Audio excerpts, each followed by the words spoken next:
Il était une fois, dans le Japon ancien, un jeune étudiant curieux nommé Hiroshi. Il avait entendu des histoires au sujet d'un maître zen renommé qui vivait haut dans les montagnes, connu pour sa sagesse et sa profonde compréhension du monde. Déterminé à apprendre de ce maître, Hiroshi entreprit un long et ardu voyage, grimpant des sentiers périlleux et endurant des conditions climatiques difficiles jusqu'à atteindre la modeste demeure du maître. Avec une grande anticipation, Hiroshi entra dans la petite cabane du maître et le trouva assis sur un tapis, calmement en train de siroter du thé. Le maître était un homme âgé au visage serein, ses yeux pétillants de sagesse. Hiroshi s'inclina respectueusement et se présenta, exprimant son profond désir d'apprendre du maître. Le maître lui sourit chaleureusement et invita Hiroshi à s'asseoir à ses côtés. Il dit : « Bienvenue, jeune chercheur. Je peux voir la soif de connaissance dans tes yeux. Cependant, avant de commencer, il y a une leçon cruciale que tu dois apprendre. C'est la leçon de vider ton esprit. » Perplexe, Hiroshi demanda : « Maître, que voulez-vous dire par vider mon esprit ?» Le maître tendit la main vers une théière et commença à verser du thé dans une tasse. La tasse se remplit rapidement et le maître continua de verser, faisant déborder le thé sur la table. Surpris par les actions du maître, Hiroshi s'exclama : « Maître, la tasse est déjà pleine. Pourquoi continuez-vous de verser ?» Avec un sourire doux, le maître répondit : « Ah, Hiroshi, tu vois, ton esprit est comme cette tasse. Il est rempli de notions préconçues, d'attentes et de jugements.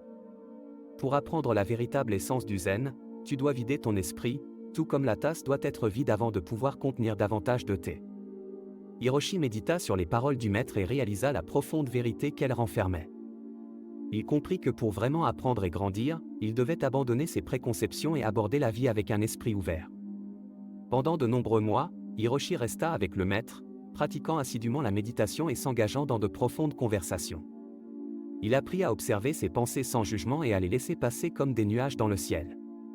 Lentement mais sûrement, son esprit devint plus tranquille, lui permettant de vivre pleinement le moment présent.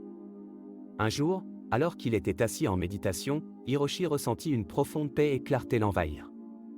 C'était comme si un lourd fardeau avait été levé de ses épaules, et il ressentit une profonde connexion avec tout ce qui l'entourait. En cet instant, il comprit le véritable sens de vider son esprit. Avec gratitude dans le cœur, Hiroshi s'inclina devant le maître et dit : « Merci, maître, de m'avoir guidé dans ce voyage transformateur. Je comprends maintenant que vider mon esprit ne signifie pas devenir vide, mais plutôt abandonner les attachements et embrasser la beauté de chaque instant. » Le maître approuva d'un signe de tête et répondit : « Tu as saisi l'essence du zen, Hiroshi. Souviens-toi que le chemin de la sagesse est un voyage de toute une vie. Continue à vider ton esprit et découvre les profondeurs illimitées en toi. » Rempli de sagesse nouvellement acquise, Hiroshi quitta la cabane de montagne, portant les enseignements du maître zen en lui. Il entama un nouveau chapitre de sa vie, résolu à vivre chaque instant avec attention et un cœur ouvert, reconnaissant à jamais pour la sagesse intemporelle transmise par le maître.